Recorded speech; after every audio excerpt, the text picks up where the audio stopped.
Hello students, मैं हूं अमन खान और आप सब देख रहे हैं अमन केमिस्ट्री क्लासेस। तो क्या लें हम अपना लेक्चर नंबर, यहाँ लिखूं क्या भाई? यहाँ तो अपन क्वेश्चन करेंगे, चलो लिख लेते हैं लेक्चर नंबर 31 भाई। बड़ा ही मज़ा आ रहा है, बड़ा ही लंबा चैप्टर है भाई। लेक्चर कराते रहो, ख़त्म होने का नाम बिल्कुल नहीं है। बाकी बहुत जल्दी ख़त्म होने वाला है। कुछ एक टॉपिक बच रहे हैं लास्ट के, इसके बाद फिर आपका चैप्टर ख़त्म। Tata bye bye finish. ठीक भाई। लेक्चर नंबर 31 पर चलने से पहले अपन अपनी परंपरा को निभाएंगे भाई। लेक्चर नंबर 30 में हम क्या क्या पढ़ के आए हैं? लेक्चर नंबर 30 में हम क्या पढ़ के आए हैं भाई? बताइए ना। गैल्वेनिक सेल पढ़ के आए। गैल्वेनिक सेल में दो अर्ध सेल होते थे, ऑक्सीकरण अर्ध सेल, अपचयन अर्ध सेल। दोनों का प्रस्तुतिकरण मैंने आपको बताया था। ऑक्सीकरण को आप लेफ्ट हैंड साइड पर लिखते थे, जिसका ऑक्सीकरण होता था वो किस पर होता था? एनोड पर होता था। जो आपके राइट हैंड साइड पर आता था वो अपचयन अर्ध सेल आता था। ठीक है सर, वो किस पर होता था? कैथोड पर होता था और अपचयन होता था। फिर हमने कुछ एक क्वेश्चन देखे। आपको एग्जामिनर रेडॉक्स रिएक्शन लिख कर देता था, उसको आपको सेल अभिक्रिया लिखनी रहती थी। कैसे लिखते थे? सबसे पहले दो समांतर रेखाएं खींचते थे। लेफ्ट हैंड साइड पर आप ओला लिखते थे। ओला का मतलब, ओ का मतलब ऑक्सीडेशन वाला एलिमेंट लिख दोगे। फिर वो किधर? लेफ्ट हैंड साइड पे लिखते हो, माथे पे एनोड है तो माइनस लगाते थे। इस तरीके से आप क्वेश्चंस पढ़ के आए हो। फिर अपना नया टॉपिक चलने वाला है भाई, सेल अभिक्रिया। अभी तक आपने देखा था रेडॉक्स अभिक्रिया को सेल अभिक्रिया में कन्वर्ट करना। अब एग्जामिनर ने थोड़ा और दिमाग लगाया, थोड़ी और बुद्धि का यूज करा और आपको सेल अभिक्रिया लिख दी और आपसे पूछ लिया उसने रेडॉक्स अभिक्रिया। तो उसकी ट्रिक अपने पास आती है 13, तीर का निशान 24। ठीक सर, यहाँ पर अपन ने अपना काम खत्म कर दिया था। अब इस चलते हैं इसके आगे, इसके क्वेश्चंस किस तरीके से होंगे वो अपन देखेंगे। तो देखिए भाई, क्वेश्चंस लिखिए भाई। क्वेश्चन आता है सेल अभिक्रिया। निम्न दी गई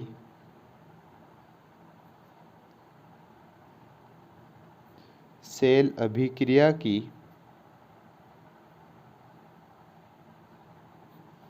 रेडॉक्स अभिक्रिया लिखो। रेडॉक्स अभिक्रिया लिखो तथा उन्हें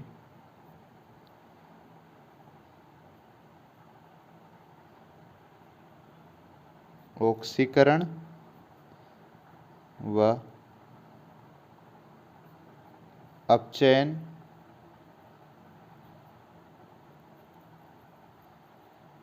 अर्ध अभिक्रिया में भी बांटो।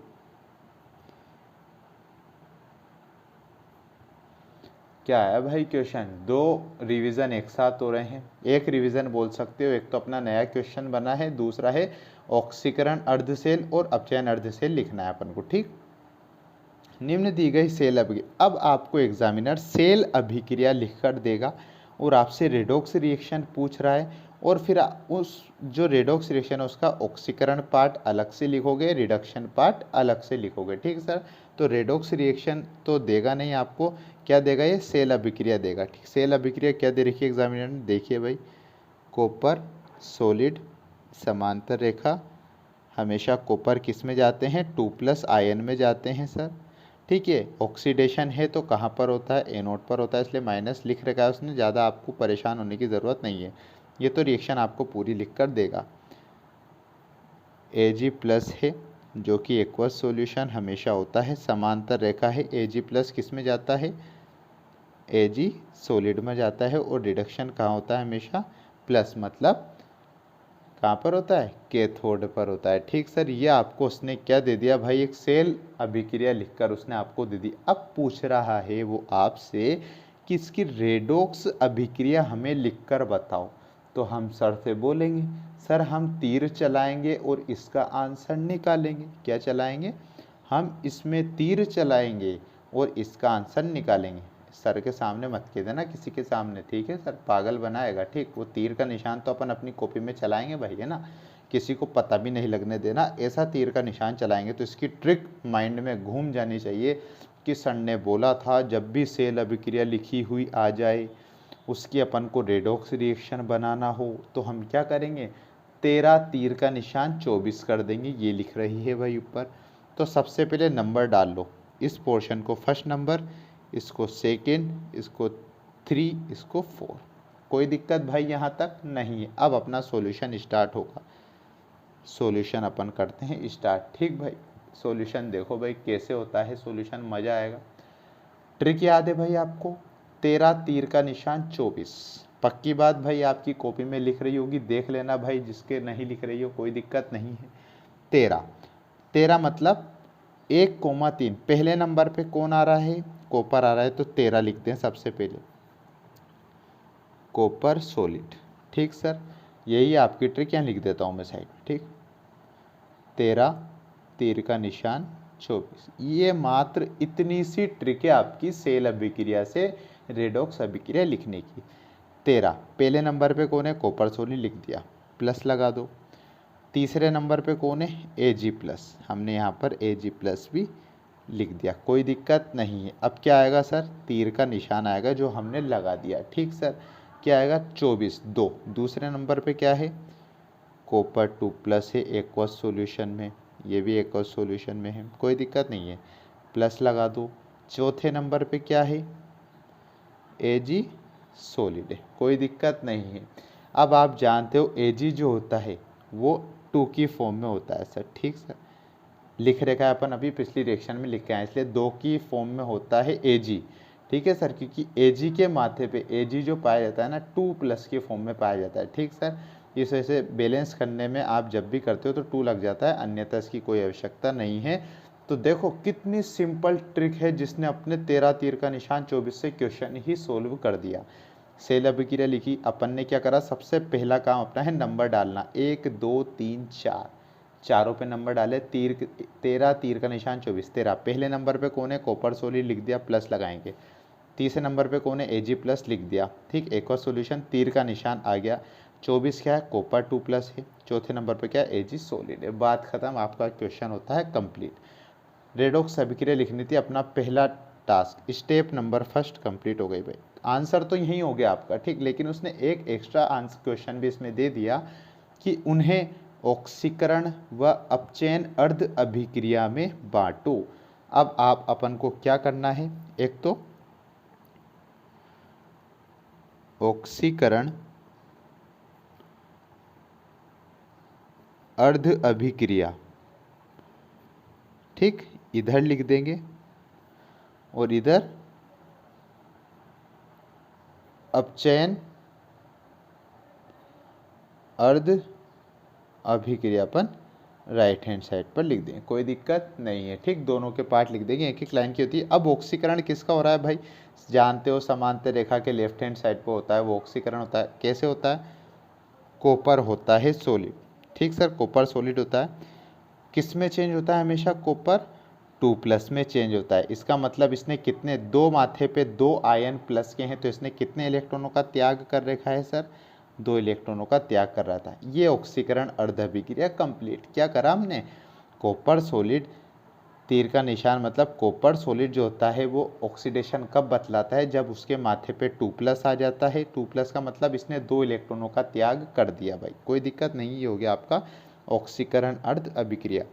अपचयन अर्ध अभिक्रिया में क्या होता है, ये जो ये लिख रही भाई, अपचयन किसका हो रहा है, देखो यहाँ पर प्लस था लेकिन Ag उधर गया तो 0 हो गया। ऑक्सीडेशन नंबर जो था, ऑक्सीडेशन कितनी थी संयोजकता, ऑक्सीडेशन कितना था, प्लस था, +1 मतलब। ठीक, उधर जाके 0 हो गई तो अपचयन हो रहा है। तो इधर देखो कैसे लिखोगे, यहाँ पर 2Ag प्लस थे पहले एक्वस सॉल्यूशन में, पक्की बात 2Ag प्लस थे एक्वस सॉल्यूशन में, लेकिन इसने क्या करा, एक Ag पे एक प्लस, तो Ag कितने हैं, 2 Ag हैं, तो कितने प्लस 2, तो इसके पास कितने इलेक्ट्रॉन्स की कमी है, पहले से ही 2। बात को समझना भाई, ये तो आपका क्लियर है, इसको आप क्लियर करना।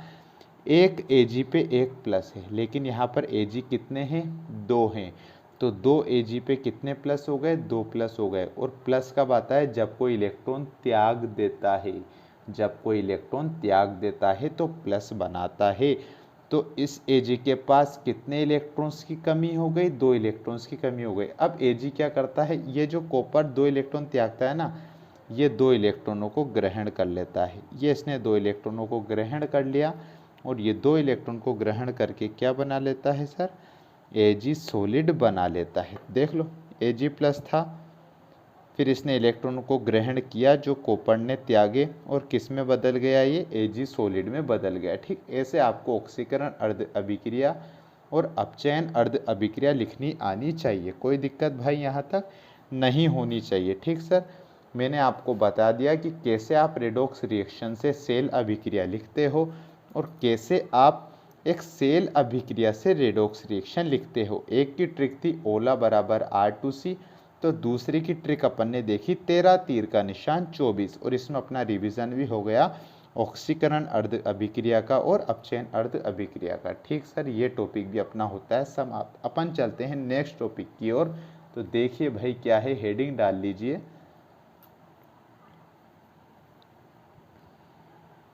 सेल का विद्युत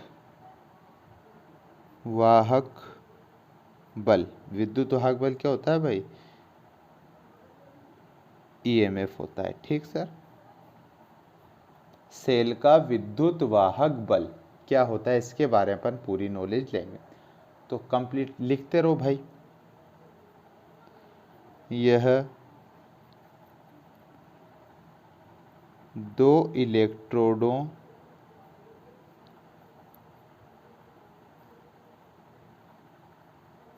के मध्य का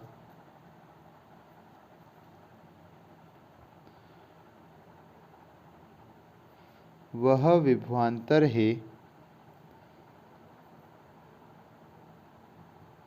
जब सेल में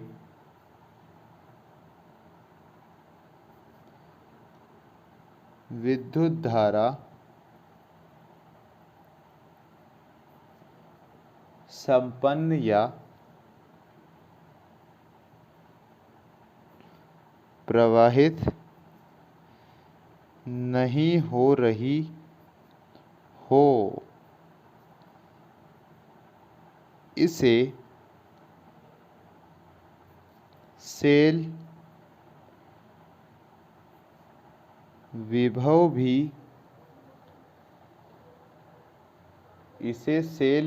भी कहा जाता है। कोई दिक्कत डेफिनेशन में नहीं होना चाहिए। सेल का विद्युत वाहक बल अपन पढ़ रहे हैं जिसे ईएमएफ भी बोला जाता है। क्या है सर ये, यह दो इलेक्ट्रोडों के मध्य का वह विभवांतर है। विभवांतर को आप करंट से भी बता सकते हो, मतलब उन दोनों के बीच में, उन दोनों इलेक्ट्रोडों के बीच में आपने करंट लगाया है या नहीं लगाया है, वह बल का मान, उस बल का मान। ठीक है सर, यह दो इलेक्ट्रोडों के मध्य का वह विभवांतर है या वह फोर्स है। फोर्स मतलब बल होता है भाई। ठीक है, फोर्स बल आप तो जानते होंगे, 8वीं क्लास में पढ़ लेते हैं। सर कौन सी दो इलेक्ट्रोड आप पढ़ के आओ ना, एक तो एनोड होती है और दूसरी को आप कैथोड मानते हो। एनोड पर ऑक्सीडेशन होता है, कैथोड पर रिडक्शन होता है।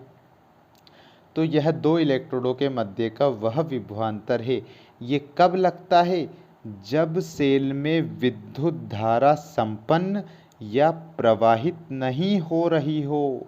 सर कैसा फोर्स है ये, जो जब लग रहा है जब कोई इसमें करंट ही नहीं लग रहा।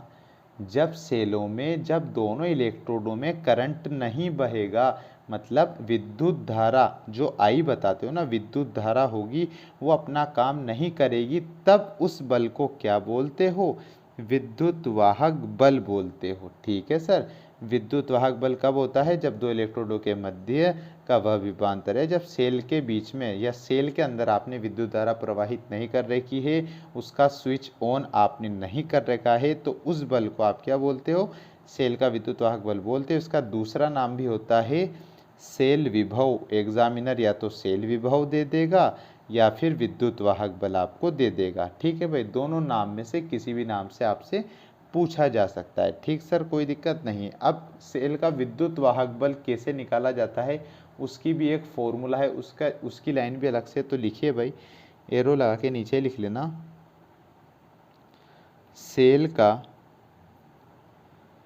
विद्युत वाहक बल सेल का विद्युत वाहक बल, इसको इंग्लिश में बोलते हैं अपन कैपिटल ई, नीचे लिखते हैं स्मॉल सेल, कोई दिक्कत नहीं है भाई, ठीक। सेल का विद्युत वाहक बल को इंग्लिश में क्या बोलते हो, ई, कैपिटल ई लिखोगे फिर स्मॉल में सेल लिख दोगे, मतलब ये सेल का ईएमएफ का अपन ने ई उठा लिया, तो ई सेल का ईएमएफ मतलब विद्युत वाहक बल बराबर क्या होता है सर, ई इलेक्ट्रोड, ठीक सर, क्या लिखा, ईएमएफ किसका, उस इलेक्ट्रोड का, कौन सी इलेक्ट्रोड का, RIGST राइट वाले का, ठीक सर, माइनस ई इलेक्ट्रोड मतलब लेफ्ट हैंड साइड वाले का, क्या लिखा आपने, सेल का विद्युत वाहक बल निकालेंगे तो ई सेल बराबर क्या लिख रहे हो, विद्युत वाहक बल किसका, उस इलेक्ट्रोड का जो राइट में होती है, और आप जानते हो राइट में कौन सी होती है, कैथोड होती है, और कैथोड पर क्या होता है सर, रिडक्शन होता है। ऐसे आपको अपनी पिछली कक्षाओं की बातें याद में रखना पड़ेगा कि ई सेल जब आप निकालोगे तो पहले आप क्या लिखोगे, इधर कौन सी वैल्यू आएगी, उस इलेक्ट्रोड जो कि राइट में होती है, और आप जानते हो राइट साइड में अपन दाईं तरफ क्या लिखते हैं, बताइए सर, कैथोड वाली रिएक्शन लिखते हैं, और कैथोड पर क्या होता है, अपचयन होता है, माइनस क्या कर दोगे उस इलेक्ट्रोड का विद्युत वाहक बल जो कि लेफ्ट में होती है, लेफ्ट में क्या होता है, ऑक्सीडेशन होता है, और किस पर होता है सर, बताइए ना, एनोड पर होता है, ठीक सर। इसको हिंदी में लिखें हम तो हिंदी में भी लिख लीजिए, आपको अच्छी तरीके से और याद रह जाएगा। सेल का विद्युत वाहक बल, अपन इसको क्या बोलते हैं सर, कैपिटल ई सेल बोलते हैं। इसका दूसरा मीनिंग क्या होगा, ई इलेक्ट्रोड राइट, मतलब ई इलेक्ट्रोड मतलब राइट में क्या होता है, क्या होता है सर, सर राइट में तो आपने बताया था कैथोड होता है, और राइट में कैथोड होता है, कैथोड पर हमेशा क्या होता है, अपचयन होता है, कैथोड का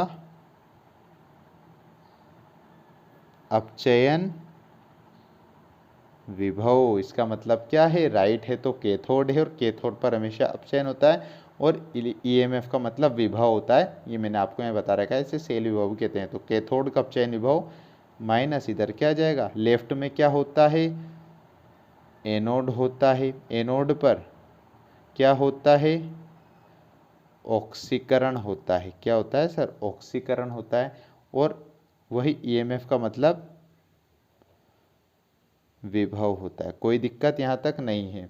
कैथोड का अपचयन विभव माइनस एनोड का ऑक्सीकरण विभव, एनोड का ऑक्सीकरण विभव, कोई दिक्कत है क्या यहाँ तक, ठीक है सर, ऑक्सीजन अपचयन ही आएगा सर, ऑक्सीकरण नेक्स्ट वाली स्टेप में आएगा, ठीक सर। ई सेल कैथोड का अपचयन विभव माइनस एनोड का अपचयन विभव, तो ये आपका होता है यहाँ तक कंप्लीट। इसका फॉर्मूला कैसा होता है मैंने आपको बता दिया, अब देखते हैं अपन आगे। मानक अवस्थाएं भी अपन इसकी निकालते हैं। मानक अवस्थाएं मैंने आपको बता रखा है कैसे, सेल का मानक विद्युत वाहक बल, आप जानते हो मानक लगते ही अपन क्वेश्चन भी लिख के आए थे, मानक अवस्थाएं बताओ, मानक लगते ही उस एलिमेंट के ऊपर क्या आ जाता है, ये जीरो जैसा निशान आ जाता है भाई, ठीक है, जीरो जैसा निशान आपको देखने के लिए मिल जाता है। तो क्या है सेल का मानक विद्युत वाहक बल, फॉर्मूला क्या था, कैथोड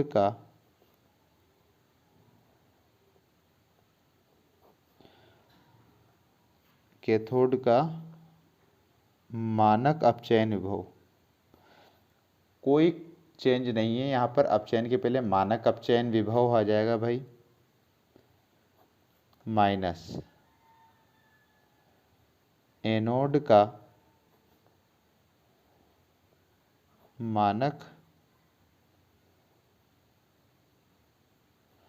अपचयन विभव, ठीक सर। सेल का मानक विद्युत वाहक बल आप कैसे निकालोगे, कैथोड का मानक अपचयन विभव माइनस एनोड का मानक अपचयन विभव होता है। कोई दिक्कत यहाँ तक नहीं होगी सर, ठीक है, कोई दिक्कत आपको होनी भी नहीं चाहिए। सिंपल सिंपल सी बातें लिखी अपन ने भी यहाँ पर, कुछ ज़्यादा कुछ नहीं करा है भाई, ठीक। अब देखते हैं अपन इसके नीचे क्या होता है भाई। नए टॉपिक के हेडिंग डालना पड़ेगा। देखिए भाई,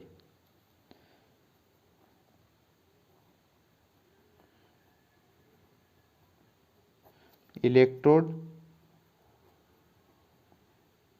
विभव का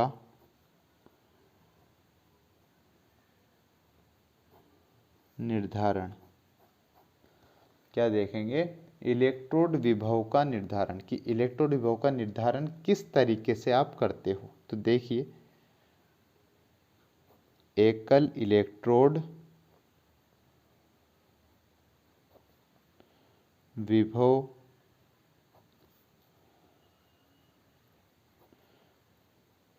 ज्ञात करने का कोई प्रत्यक्ष उपकरण अथवा कोई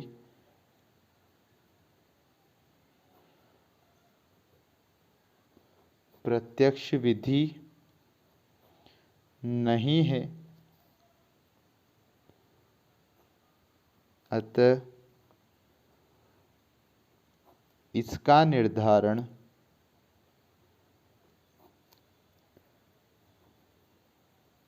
निम्न प्रकार से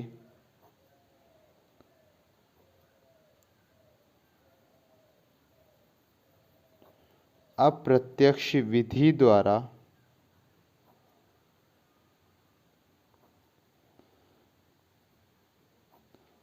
किया जाता है। इलेक्ट्रोड विभव का निर्धारण, जो आप इलेक्ट्रोड विभव निकालोगे ना, जो यहाँ पर वैल्यूज आप पुट करते हो फॉर्मूलाज में, ठीक है, तो एकल इलेक्ट्रोड विभव ज्ञात करने का कोई आज तक ऐसा उपकरण नहीं बना है जिससे आप डायरेक्ट वैल्यू पुट करके आंसर निकाल सको। ना ही कोई ऐसी प्रत्यक्ष विधि बनी है जिसके कारण जिसके ज़रिए आप आसानी से इलेक्ट्रोड विभव निकाल सको। इसलिए इसका निर्धारण करने के लिए अप्रत्यक्ष विधि का यूज़ किया जाता है। अप्रत्यक्ष विधि बोले तो एक इलेक्ट्रोड का स्वेच्छा से कुछ मान लिया जाए और दूसरे इलेक्ट्रोड को इसके अनुसार रख दिया जाए, तो आसानी से आपको आंसर निकाल के आ जाए भाई। तो किस तरीके से होता है, किस इलेक्ट्रोड को क्या मान देते हैं और किस इलेक्ट्रोड का आसानी से आप निकाल लेते हो, तो अपन देखते हैं अपन आगे क्या होता है भाई। इसके लिए स्टार पॉइंट लिखेंगे भाई।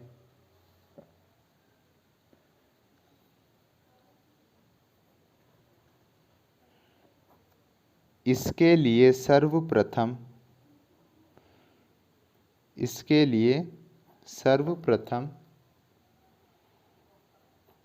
एक गैल्वेनिक सेल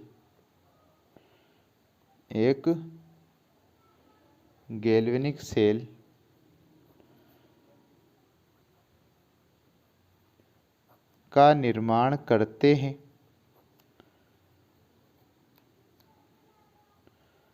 जो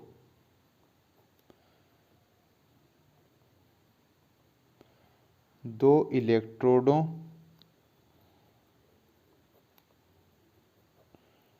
से मिलकर बना होता है। इलेक्ट्रोड विभव का निर्धारण करने के लिए पहला कदम क्या उठाया जाता है? इसके लिए सर्वप्रथम एक गैल्वेनिक सेल आप पढ़ के आए हो, उसका निर्माण करना पड़ेगा, जिसमें कितने इलेक्ट्रोड? दो इलेक्ट्रोडों का संयोजन होगा। ठीक सर, यहाँ तक आपके कोई दिक्कत नहीं है। पहला पॉइंट क्या आता है इसमें? वह इलेक्ट्रोड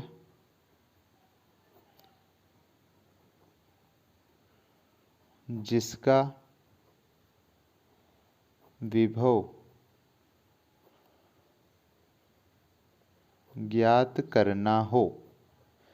पहला, दो इलेक्ट्रोड से मिलकर आप बनाओगे गैल्वेनिक सेल, तो उसमें पहली इलेक्ट्रोड जो होगी वो कैसी होगी? वह इलेक्ट्रोड जिसका विभव ज्ञात करना हो। पहला इलेक्ट्रोड वह यूज़ करोगे जिसका विभव आपको ज्ञात करना हो। दूसरा नंबर, दूसरी इलेक्ट्रोड कैसी होगी? संदर्भ इलेक्ट्रोड कहलाती है सर वो। संदर्भ इलेक्ट्रोड जिसका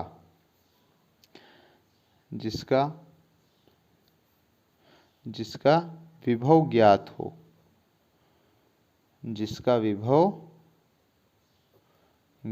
हो, देखो क्या बोला, पहली इलेक्ट्रोड तो वह होगी जिसका विभव आप निकालोगे, मतलब जिसका आंसर आपको निकालना है।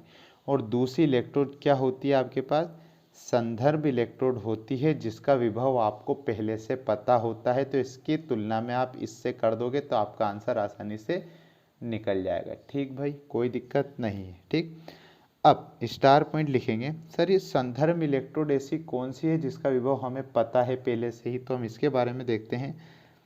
सामान्यतः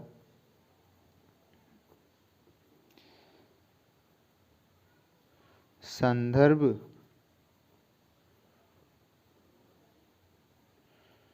इलेक्ट्रोड के रूप में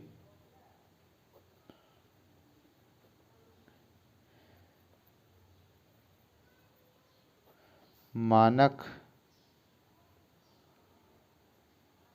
हाइड्रोजन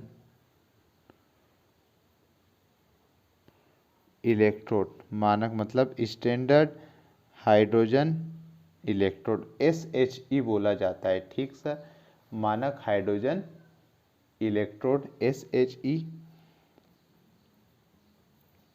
प्रयोग में लाते हैं क्योंकि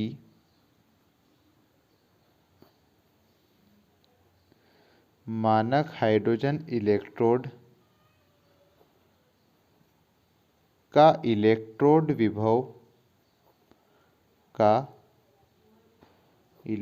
विभव स्वेच्छा मतलब अपने इच्छा के अनुसार स्वेच्छा से शून्य माना जाता है। बड़ा इंपॉर्टेंट स्टार पॉइंट है भाई। सामान्यतः पहली इलेक्ट्रोड आपने ले ली जिसका विभव आपको पता नहीं है, उसका आप ज्ञात करोगे। दूसरी इलेक्ट्रोड आपने वह ली जिसका विभव आपको ज्ञात हो। अब ऐसी इलेक्ट्रोड का चयन करना पड़ेगा जिसका विभव आपको ज्ञात हो। तो क्या है वो, संदर्भ इलेक्ट्रोड है। सामान्यतः संदर्भ इलेक्ट्रोड के रूप में मानक हाइड्रोजन इलेक्ट्रोड, अंडरलाइन कर लेना, मानक हाइड्रोजन इलेक्ट्रोड बोले तो मानक मतलब स्टैंडर्ड हाइड्रोजन को H से, इलेक्ट्रोड को इसे प्रयोग में लाते हैं क्योंकि SH का इलेक्ट्रोड विभव आप स्वेच्छा से कितना मान लेते हो, शून्य। अब आप जानते हो शून्य के बराबर अगर आप किसी अंक को रखोगे, किसी वैल्यू को रखोगे तो डायरेक्ट आंसर निकल जाएगा। इस वजह से शून्य माना जाता है। किस तरीके से आंसर निकलता है इसके ऊपर क्वेश्चन अपन आगे पूरे कर लेंगे, इसलिए कोई दिक्कत नहीं है। सेकंड स्टार पॉइंट लिखिए।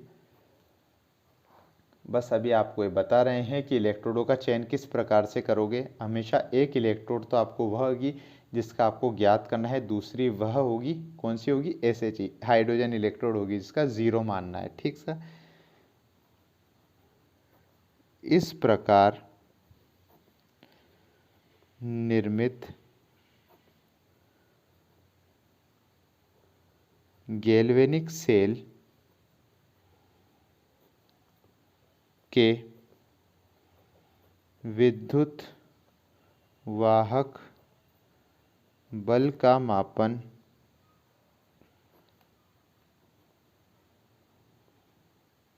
विभवमापी